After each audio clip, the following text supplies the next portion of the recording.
today we have a fabulous speaker, and I'm very happy to welcome Is he here yet? Mayor Anthony Otero. Is this where I come up? Yeah.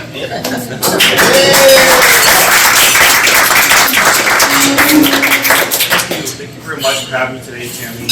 I appreciate it. I can't help but notice, I've been a councilman going on 3 years serving in the city, and to see the change that the Chamber of Commerce has gone through and metamorphosis is truly amazing. So I think the leadership, but also like anything else, people always say leaders aren't nothing without great support. So I have no doubt that even though Tammy and Jaime are doing a fantastic job in steering the ship, everyone has their oars in the water, and we're all pulling the same direction. You guys where you're at. You guys have had some milestones as far as especially having this state of the city address, which you all had here at the hotel. Running out of room is a good problem to have. It really is. And I remember one of the biggest things I saw there was the attendance from other cities seeing how La Mirada in general is doing things, how we're truly being the flagship of municipalities right now. And it's nothing shy that we can't do it without businesses. How many in here own your small business or sole proprietor businesses? Okay, so you guys are rich then, right? Obviously, right? Because my father, even though he was a dentist, he ran his own practice, but he worked for LA County Sheriff for 32 years. He was the director of dental services there, and then he had his own practice as well. And knowing that when you have your own business, you're the first one to get paid, aren't you? You guys get paid first. All the overhead you have to, if you have employees, the taxes you pay on that, the talent, everything you pay. So really nowadays having your own small business and being the sole proprietor, it's people think, oh, you must be rich, you have an LLC or whatnot. Paying $800 to have an LLC in California just to have an LLC in California. In other states, it's like $33 and $40, or it doesn't cost nearly as much. So those of you who have your own businesses, I truly appreciate what you do. I appreciate the sacrifices you go through to make it happen, because I grew up with that. I grew up with my dad having a payroll, and often at times to retain good employees, he would go without to make sure they had it. He was the neighborhood dentist. Back in the 70s, some of your old us remember the 70s when we had gas rationing, and you're not. But back in the day, businesses, they bartered.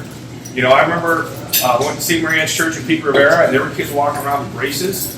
That my dad did their braces because their dad was a mechanic or their dad was a plumber and whatnot. So we would do braces for this person and credit for putting this and that and the struggle and the hustle. The barter system still worked out well back then. I'm sure maybe it happens nowadays. I don't know. But I truly appreciate the struggle as businessmen and women. Also looking around the table and seeing a lot of our colleagues and partners from Viola, from Edco. I wasn't joking when I told you there's not a bad thing I can say about Edco. I really can't. It's about being partners. Anyone who knows me, when my motto when I speak to any business, when I hear a business coming to La Mirada and they're trying to get started, the first thing that's important to me is I tell the city manager and everybody else is that you got to be more than a business in La Mirada. You got to be a partner with the community, and you got to be more than just the plain black and white. I'm coming to my business, my money, and I'm leaving. What partnership do you bring?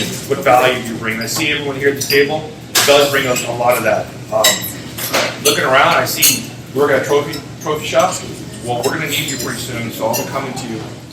For those of you who don't know, there's a lot of opportunities. We're looking to have the first Mayor's Cup this year in La Mirada. We're going to challenge our Pop Warner is going to challenge Whittier's best Pop Warner team and have a crosstown rivalry to see who has bragging rights on that, just to get the cities a little bit more entwined with one another.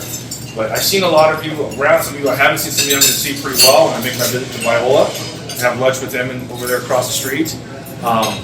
But aside from that, I just want to thank you. I look forward to what you guys do in the future. Holding the candidate forums is huge. Tammy said something very important about our schools and our children. If there's one good thing to be said, probably the only thing I can say about COVID is that we as parents became more aware of what was going on in our kids' education because we were there watching it. And some of the things we watched and we saw was kind of really an eye-opener for us as parents, and a lot of us had to make decisions whether to keep our kids in certain schools and move them and so forth. I know we had to make that decision in my household. It wasn't easy to transition your child out of one to another, but it is what it is. But bringing candidates forward like that is hugely important. I sincerely hope that there's a time there where people can ask those hard questions and have those people really tell who they are and not give a canned answer or try to avoid the question like happens from time to time. And I encourage you all, obviously you're going to be sponsored to bring your friends and family who it affects, because it's highly important. It's very important. So that's all I have on my soapbox at this time.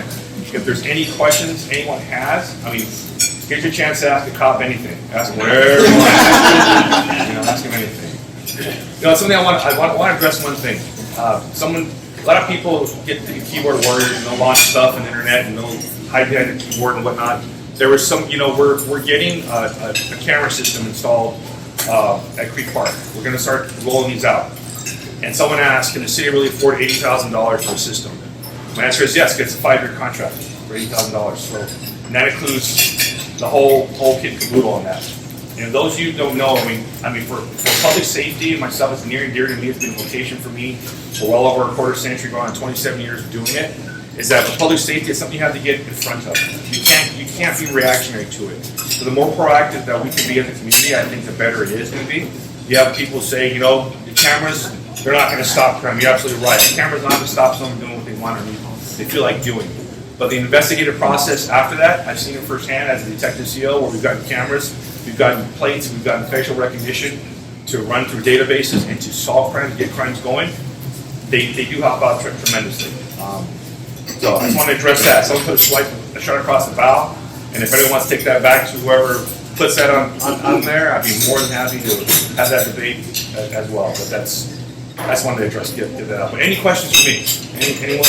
I know you're eating, so if you want to take a bite and swallow, and next person up, feel free. Because I know I gotta get on a Teams meeting in about an hour or so down the freeway.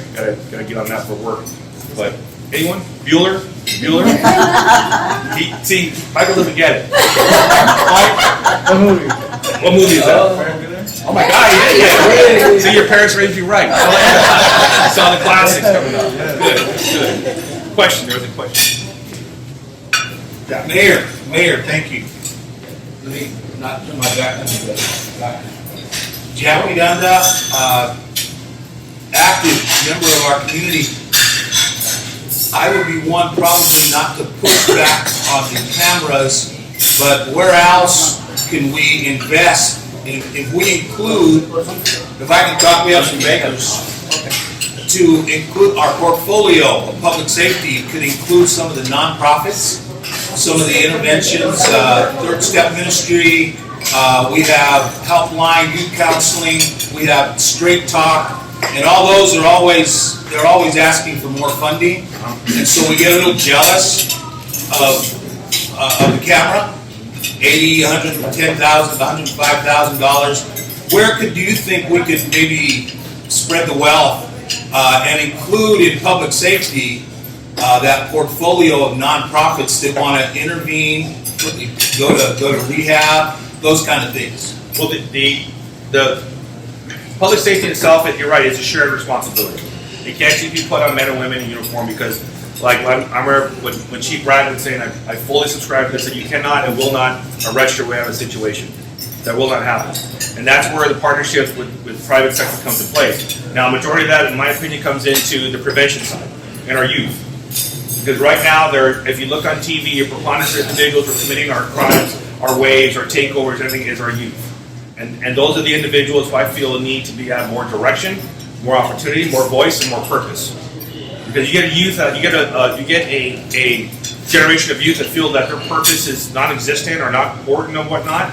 That's when you start having problems. That's the next generation coming up. And so that's why I feel that yes, the private sector, the nonprofits, more youth organizations. Everyone here knows that I'm a proponent of youth development. There's no doubt. I don't think anyone here can deny that. I've been involved in Scouts, and I'm still Scoutmaster at Troop 438 in La Mirada. You've seen us around. We pushed out more Eagle Scouts than probably any other troop in the area. In fact, during COVID, we pushed out, kicked out of the nest, so to speak, about 12 boys who, during COVID, took out their Eagle Scouts and moved it. So it's organizations like that. Organizations that give youth a sense of purpose and belonging, like the CRT program we have, where the youth got together and started doing that. I like the fact that it was like the creme de la creme of La Mirada High School, because those kids, you probably will never have issues with those kids. It's the bottom 10, 15% that we need to reach out to more to let them know they belong to the community. They have purpose in the community. When youth have a shared purpose and a shared goal and feel valued, bless you. That's when you get a chance to save and prevent them. So for criminal justice and for the law enforcement side, I think the prevention side is where the bigger role is. Now funding, you asked for funding. That's something we could look at. Generally the city hasn't gotten involved in that. It's been through the county. We'll ask for grants through the county. It's something maybe we could ask for Janice Hahn's office or other partners.